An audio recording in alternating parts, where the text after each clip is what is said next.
Carpini surgiu aí, a conversa ganhou força de que o Carpini seria um cara grosseiro, que seria um cara que ofende os atletas, que isso estaria minando o ambiente interno. Pergunta que eu faço.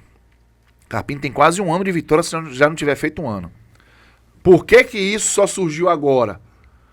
Isso procede? E aproveite e traga aí, bateu 1000 likes. O que é que tá rolando nos bastidores do Vitória que você tem pra gente? Vamos lá. São 3 pontos aqui de informação, tá, para trazer para vocês.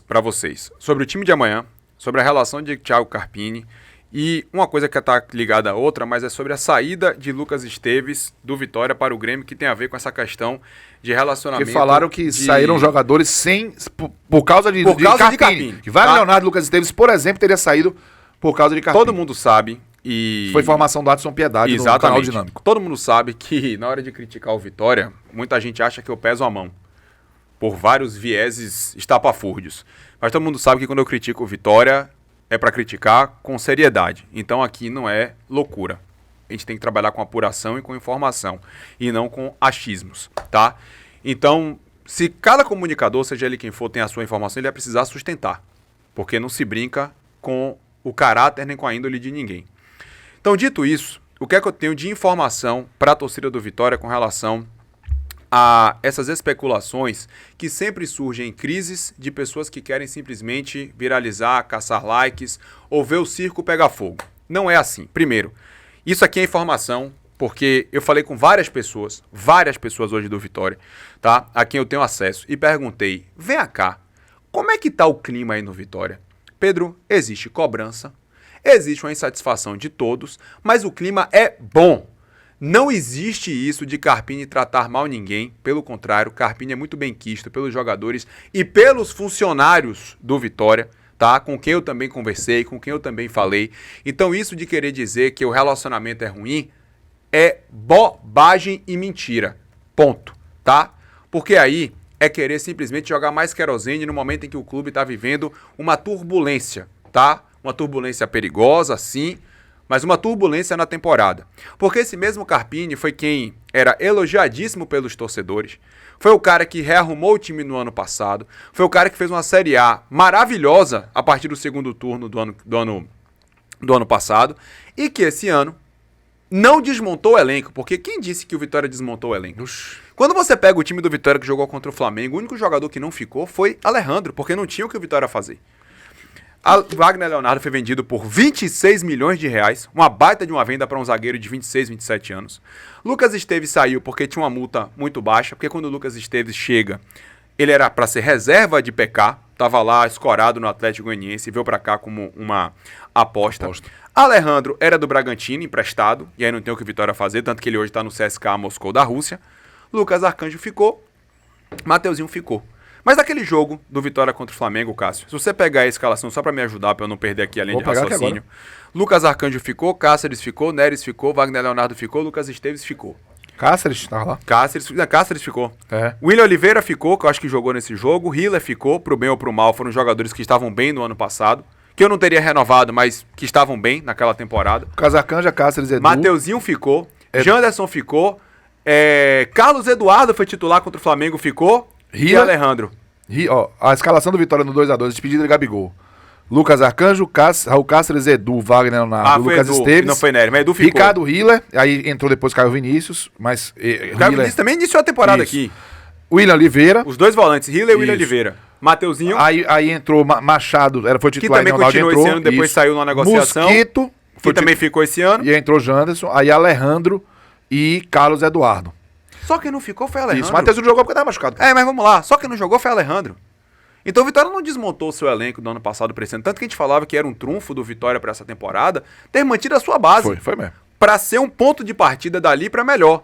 Qual foi o grande erro do Vitória? Quem chegou não evoluiu o patamar do Vitória, não elevou o patamar do Vitória, não elevou o nível do futebol do Vitória. O Elton Rato não performou, o Lucas Braga não performou, o Carlinhos não performou. Zé Marcos, que agora que tá começando a mostrar alguma coisa. Jamerson e Hugo na lateral esquerda, sabe? O próprio Claudinho, que foi para mim uma baita contratação, fez uma boa Série A, mas não tá bem no Vitória, não conseguiu se encontrar, sabe? Então, gente, o problema é muito maior do que só Carpini. Pedro, então é só de Fábio Mota, porque Carpini pediu A, B e C, ele trouxe a opção F, ou G, ou H. é do mercado, é do jogo. O Vitória errou sim na questão da contratação do atacante. Que eu também tenho informação sobre Renato Kaiser, tá? Também tem informação sobre Renato Kaiser, já tem o jogo que ele vai jogar. Que ele vai ser relacionado pelo menos. Eita. Tá? Existiram jogadores que chegaram e não performaram, e o Vitória tentou muitos atacantes, não conseguiu contratar, mas de um modo geral, o Vitória montou um elenco que era para estar performando melhor do que está performando agora. E aí vem as peças que vieram e vem, claro, somada também a essa inabilidade de Carpini estar extraindo mais desse elenco, coisa que ele conseguiu fazer no ano passado. Mas não é porque ele é grosseiro, que xinga Não os tem outros, nada a ver, isso. não tem nada a ver isso. Não tem nada a ver. Isso é informação, isso Isso não é acontece. informação. Isso é informação. Ponto. Tá? Dito isso, não existe clima ruim entre treinador e elenco. Fábio Mota já disse até em entrevista pública que vai garantir ele e Manuel Tanajura no cargo até o final do mandato Ele, no dele. caso, Carpini. Que vai até dezembro, ele no caso Carpini. Não tem ameaça. E é curioso como o torcedor do Vitória quer ver Carpini longe do clube, mas todo treinador que demite alguém vem em busca de quem? De Carpini. Com certeza. Então o torcedor do É o Vitória nome. precisa fazer uma análise melhor do que está sendo visto aqui, por mais que a cobrança tenha que sim acontecer. Se demitir Carpini agora, o Sport pega. Se demitir Carpini agora, o Vitória pega quem? Pepa? Porque não foi bem no esporte, não presta lá e presta aqui. Vamos parar com isso, porque eu acho que Carpini merece ainda votos de confiança e de crédito pelo trabalho que ele está desenvolvendo no Vitória. Sobre Renato Kaiser, antes de falar do jogo de amanhã. Renato Kaiser vai ser relacionado contra o Vasco. Não joga amanhã, mas vai ser relacionado contra o Vasco. Então ele deve ir pro banco. Já deve ir para o banco contra o Vasco. O que foi que aconteceu com o Renato Kaiser? Renato Kaiser chegou em processo de finalização de lesão aqui no Vitória. E nesse processo, a lesão dele abriu no mesmo lugar. Então não é que o Vitória contratou um jogador Já bichado. sabendo que o tempo ia ser maior, não. Não, o Vitória contratou um jogador que estava finalizando a lesão para poder estar à disposição. E acabou que nesse processo, eu acho que faltou uma comunicação melhor do Vitória para dizer que ele se machucou novamente no mesmo lugar. Porque veio uma história de que já sabia de que era Ivão. Não, Pelo amor de ele Deus. se machucou novamente. Isso também é informação, tá? Ele se machucou novamente, é por isso que essa informação eu tô trazendo agora, mas o Vitória em momento algum publicizou isso. Sim. Eu acho que foi um erro do Vitória. Olha, gente, contratamos um jogador que estava perto de ser entregue ao futebol. Isso. Tipo assim, tava pronto para voltar a treinar, Disponível normal, pra jogar. 100%, isso. E aí veio uma nova lesão no mesmo local. Isso acho que foi um erro, uma inabilidade do Vitória em dizer que isso aconteceu, porque isso poderia acontecer. Acontece, às vezes, do jogador tá na fase de transição e agravar um pouco a lesão, porque forçou um pouco mais, enfim. Isso aí acontece. Com relação ao time de amanhã, o Vitória já sentenciou que a Sul-Americana não é prioridade. Time totalmente reserva para o jogo de amanhã. Atenção, informação, hein? Totalmente reserva para o jogo de amanhã contra o Defensa Vitória e Justiça. todo reserva contra o Defensa e Justiça. Todo reserva. Por quê? Porque também existe agora uma corrente no Vitória que quem não tá jogando vai ter que ter espaço. Porque vai ter que buscar solução dentro do próprio elenco. Aí a gente vai ter o quê? Fittelman, Aí pode ter Fintaman, Claudinho tá suspenso. Cáceres, mas aí Cáceres vai ter que jogar. Ou então o Buiu. O Buiu. Porque Claudinho não joga contra o Vasco, tá suspenso. Exatamente, mas vamos lá. A zaga com Edu. Neres e Edu É. e Hugo na esquerda. Volantes, você pode ter aí Hila e William Oliveira, né? Deve ser esse. Porque era Ronald e Baralhos que estavam ali Rato. jogando. Rato no lugar de Mateuzinho. Aí você pode ter Lucas Será que o Braga, Oswaldo vai pro jogo? Oswaldo e Fabri.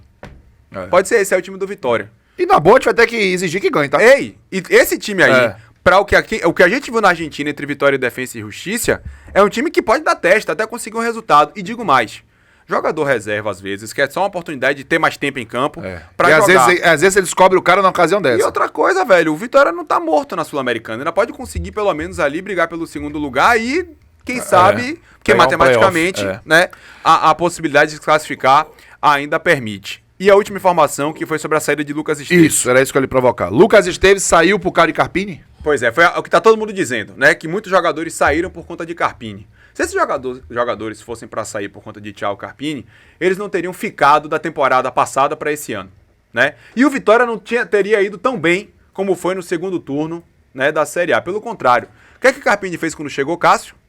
Deu uma limpada no elenco. Foi. Tirou quem não tava ajudando. Dudu Quem Rodrigo tava- Andrade que eu digo. Quem tava atrapalhando. E vamos lá. Sobre Lucas Esteves. Quando o Grêmio veio pagar a multa rescisória junto ao Grêmio, o Vitória entrou na justiça para tentar fazer o quê? Manter o jogador aqui. E isso, claro, causou ali uma rusga, né? Com uma rusga ali entre Fábio Mota, Manuel Tanajura, né? O próprio Lucas Esteves, né? E por isso, o que foi que aconteceu? Não teve ali aquela despedida da melhor maneira desse jogador com a diretoria. Mas Lucas Esteves foi no Barradão. Ah, ele foi lá. E ele não falou com ninguém. Não falou com... Mas falou com Carpini. Quando você fala ninguém, ele não falou, por exemplo, Não, diretoria... Não se despediu. Ah, foi? Não se despediu porque existia uma rusga. Sim. Existia uma rusga, porque o Vitória tentou travar a saída dele. Aquela cláusula do contrato. Aquela cláusula que era inexistente. Então rolou um desgaste aí que Mas não... com a diretoria, sabe? E outra, quase que Lucas fica no Vitória. Por causa de Carpini? Por causa de Carpini. Quem? Só que o Grêmio também botou mais dinheiro na mesa, mas por Carpini, nessa relação dele com o Lucas... Era mais fácil ele sair por causa da diretoria do que por causa de Carpini. Na verdade, ele Isso é quase informação. ficou por conta de Carpini. Sim. Isso foi informação que foi me dita hoje. Justamente porque começa a surgir um monte de boato nessa agonia que é rede social e de pessoas que se dizem comunicadores, mas precisam tratar a informação com mais qualidade, sabe? Aí o pessoal vai dizer assim, qual é a sua fonte? Bom, gente, jornalista não revela a fonte, mas eu tenho credibilidade de já quase 15 anos trabalhando com isso, tá? Onde tudo tá aqui, ó. Tudo tá aqui. As pessoas com quem eu falo, as pessoas com quem eu converso, tá tudo aqui. E eu quero que alguém venha no Vitória e diga tudo isso que eu falei ao contrário. Vocês vão ver que não vai ter nada disso. Não vai ter nota de repúdio, não vai ter nada. E eu não tenho, pelo contrário, documento algum para falar em prol do Vitória. Pelo contrário, eu já fiz isso quando era assessor de imprensa. Hoje eu sou jornalista. Sou apresentador, sou comentarista e sou repórter. Porque repórter a gente nunca deixa de ser. Porque o fruto do jornalismo está na reportagem, em buscar informação das fontes, tanto de um lado quanto do outro. Porque você pode chegar para um presidente, para um dirigente e perguntar tudo isso. Não, tá tudo beleza. Isso. Beleza. Você não pode acreditar que aquilo é verdade. Isso. Você tem que ir aonde? Vai futucar... Começa a futucar das mais diversas áreas do clube, com quem eu tenho acesso, com quem eu tenho uma boa relação, para saber o que é que está de fato acontecendo. Então me desculpe, eu sei que o momento é ruim, que o torcedor às vezes busca sim um vilão, que faz uma caça às bruxas, mas o momento do Vitória é ruim, tecnicamente falando. Em termos de relacionamento, Cássio, eu estou aqui trazendo a informação que isso não procede.